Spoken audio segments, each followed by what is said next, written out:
Hi, I'm Colin and welcome to How to Paint Watercolours. So if you're ready, we'll get started and we'll paint this one. Hello and welcome back to How to Paint Watercolours with me, Colin. As you know by now, I've stretched my paper and I'm just leaving a thin film of water on it. This is £90 Winsor & Newton paper, watercolour paper. I'm just removing any excess water from round and under the edge, and this will stop runbacks being created. So just run your first colour, cobalt blue, cad red and burnt sienna there. I'm going to put a stronger mix into this and then we'll be taking some cloud edges out, but we're going to have to leave this a minute or two, I think. And maybe I can just take a little bit off here because it will tend to backfill. And I just want to take some soft edges out here. Want to run some clean water on here up to where the sea is. This keeps your paper stretched. And I'm going to create a bright patch here, cadmium yellow light. I'm going to push it into my bushes. A little bit stronger around the back. My next set of colours. This is cadmium yellow deep.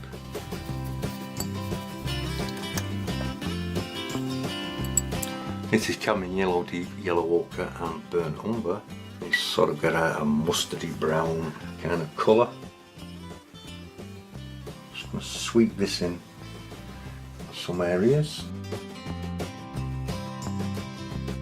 Cobalt blue, cad yellow deep and burnt umber sort of gives you a light olive colour. And this land to be almost flat. Took the wrong colour there, but it doesn't matter.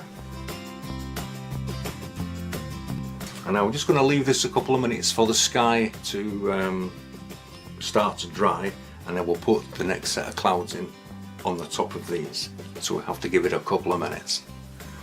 Okay, it's been about 5 minutes. This is still the same colour. It's cobalt blue, cad red and a little bit of burnt sienna. But as you can see, it's quite thick.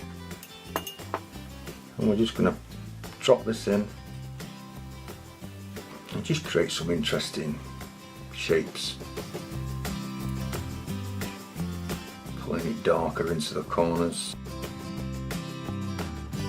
It's not often I use a hairdryer, but sometimes if you want to stop the paint and kill it dead where it is, you can just give it a quick blast of heat. But sometimes it can tend to dry uneven, and this is why sometimes I just don't like to use it. Just build it up slowly. Remember, it will still spread, so you do need to be mindful of that. So give it enough space, but also enough space to leave the colour underneath to show through.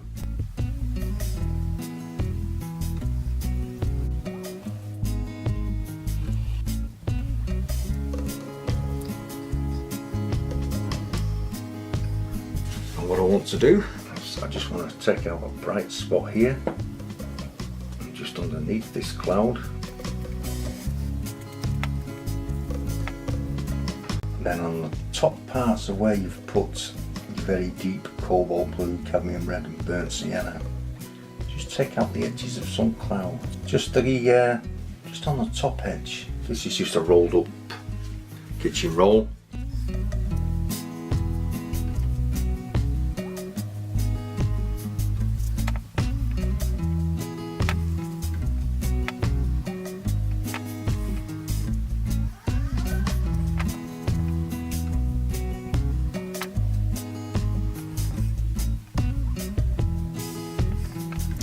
Just pressing down in some areas to remove basically all the paint, and softer in other areas where I want a slight transition. This adds dimension to your clouds. All you have to do really is just put a little bit of thought into your cloud structures, and I think I am going to leave it like that. So we're now going to leave this to dry. Okay, welcome back. The sky is it's damp, but it's dry, and I think what we'll do is we'll put the background hills in, and what I want to do now is just run some water over the bottom part of the page. And you're not bothered if you lift some paint, for the simple reason is this is just the first wash. That keeps your paper nice and stretched, and it means you can carry on painting without any cockling, without any worry about putting wet paint onto dry paper. And this being clipped round will keep your painting flat, and when you take the clips off, your actual painting will be absolutely dead flat.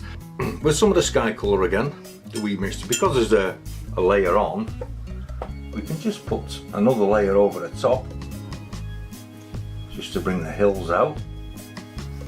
And once again, this is a cobalt blue, cadmium red and burnt sienna mix. Try and get this as straight as possible.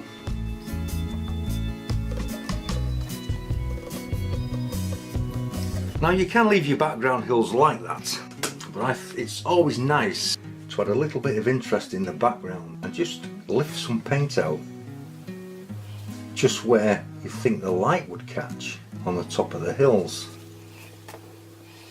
This is just a damp brush, forgive my arm, and you could maybe peel the end off here. Trying not to overdo this. I think that should be enough, but this is completely up to you. I also want to start strengthening up some areas here. It's strong. This is straightforward cadmium yellow light. Just bring it over the other washes. Give my arm once again. Then in the front, I actually want to bring in some of the sky colour. Cobalt blue, cad red and burnt sienna. Maybe just a little darker here. Forgive my arm again. And also, I'd like some of the peachy orange colour. And this is Naples yellow and cadmium orange. Just a few strokes. Bring it into the yellow, and once again just moving into your deeper greens, cobalt blue, cadmium yellow, deep and burnt umber, and like I say, it's like an olive colour. I'm just going to pull some of this in.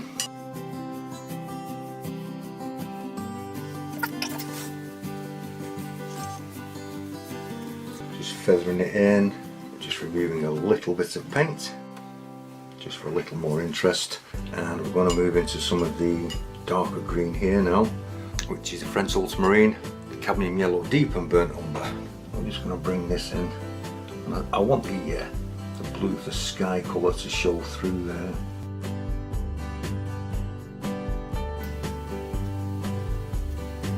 As we start to bring your eye into this area, as we darken the edges up, be careful not to darken it too much at the moment. And then once again, some of your sky colour.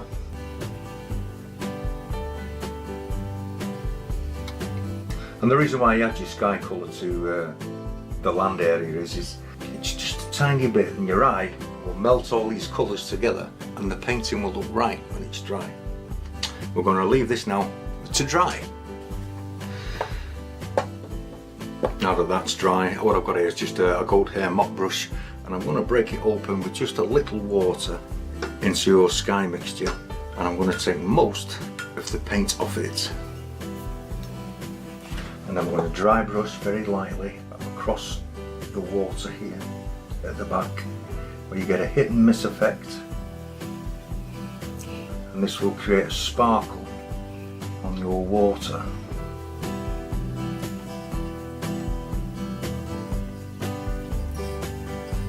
Just a little more colour out here. Right right up to the horizon line.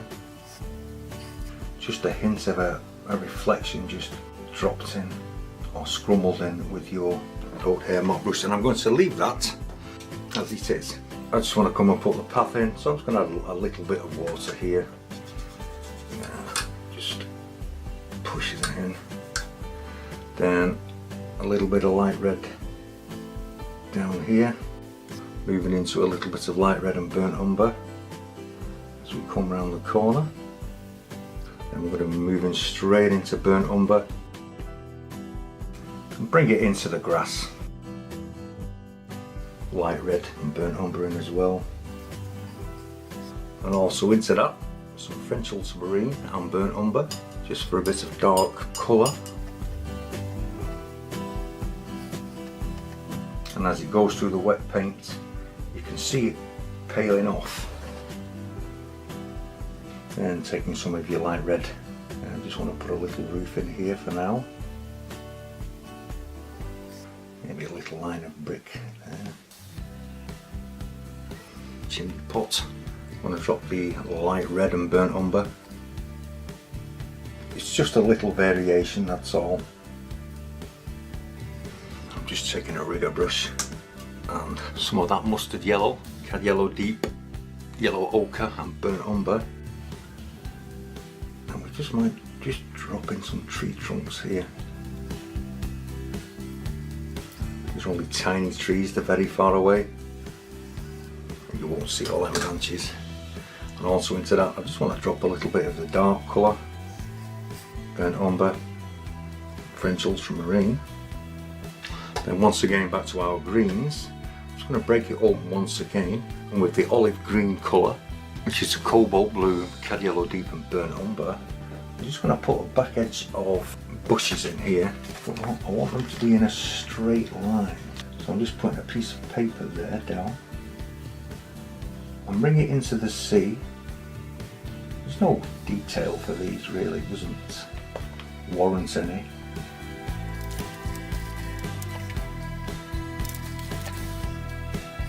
Just a few little spots around here.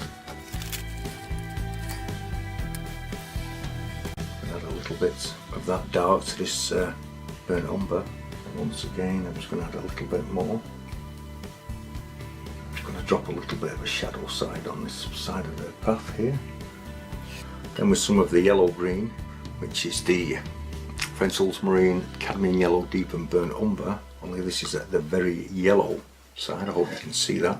And we're just going to bring some in across the back here, and once again it's a hit and miss effect I'm looking for. So this is very light, there's very little paint on the goat hair mop brush, and I'm just catching the bottom of these bushes here, and hopefully we'll get them to bleed in. Reload the brush, come along here, catch the underside of these bushes, and this helps to attach them to the ground. Once again, same colour. Coming forward with this green all the time now.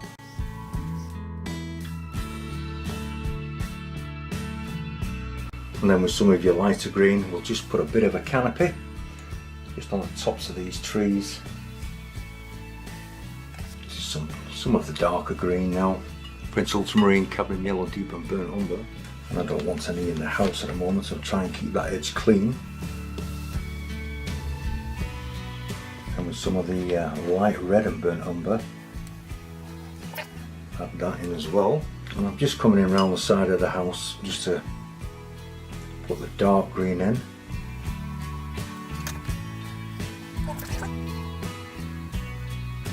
Some French ultramarine and burnt umber on the bottom, just allow it to drift up.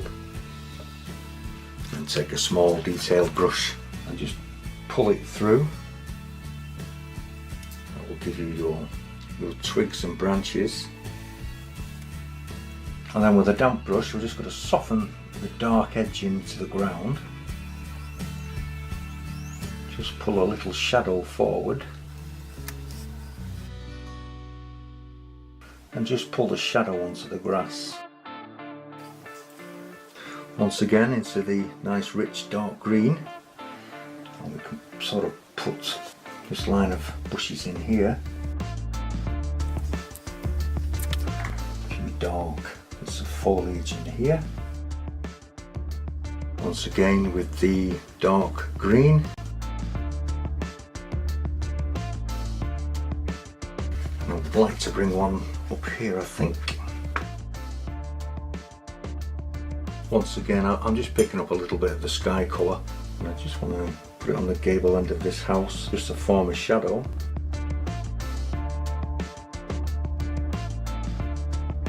Then into that some of your dark mixture, just where the roof line would be. I just want to re-wet part of this house here. Once again, some of the French ultramarine and burnt umber.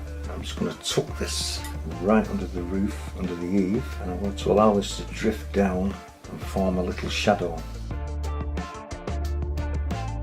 Just to change it up on this side, some burnt umber and light red.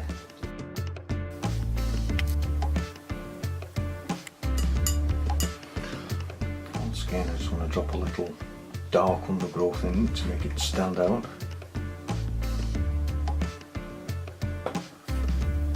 Once again, just pulling a few sticks and twigs from the bottom upwards.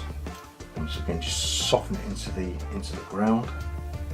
Just pulling some shadows forward here as well. Moving quickly now, it's starting to dry. Taking the damp brush once again and softening this in.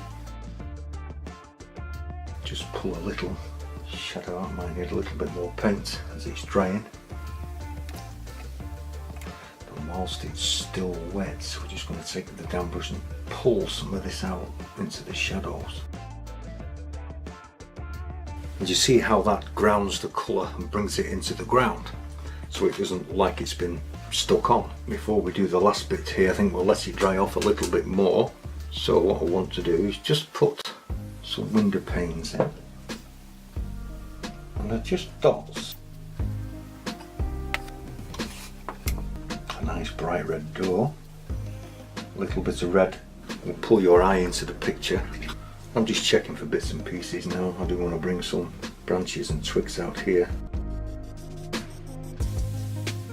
And we're just going to let this dry off a little bit on there, and then we can finish that hedgerow off. Okay. This is relatively dry. We'll take another coat. This is cadmium yellow light and Naples yellow, and the reason why I've mixed them both together is because they are both opaque, and it's like doubling down on it to make it thicker, and so it will actually come and stay on top of the other colours. This is sometimes the reason why opaque colours come in useful.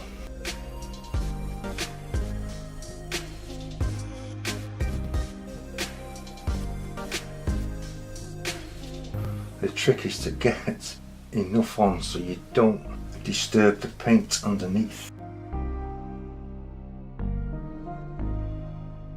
I don't think I want to do that anymore. That should do it.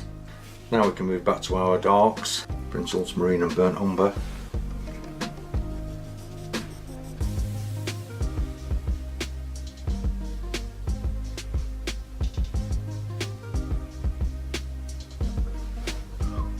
Once again, just putting some on the bottom here. Just taking some twigs and branches up.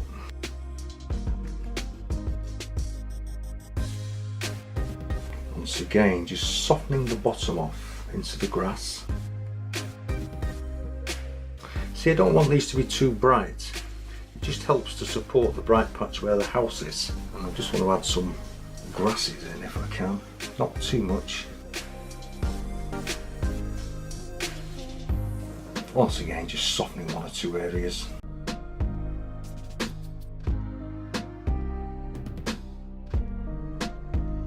Then with the same green right down the centre of the path, really, we can put some green where the grass has been growing. Don't have your grass all growing the same way.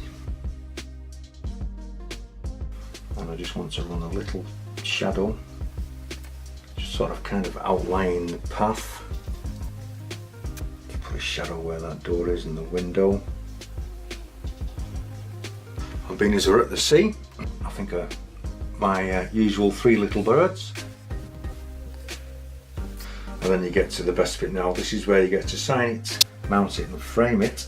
I hope you've enjoyed this video. If you have, please click the like button and subscribe. Subscribers, it costs you nothing. I keep saying this. And if you'd like to see the other videos I've made for YouTube, I will leave a link in the description box, and if you click on that, it will take you straight to them. I will leave some suggestions at the end of the video that you can view if you want to. And yeah, once again, I'd like to thank you very much for watching. So, thank you.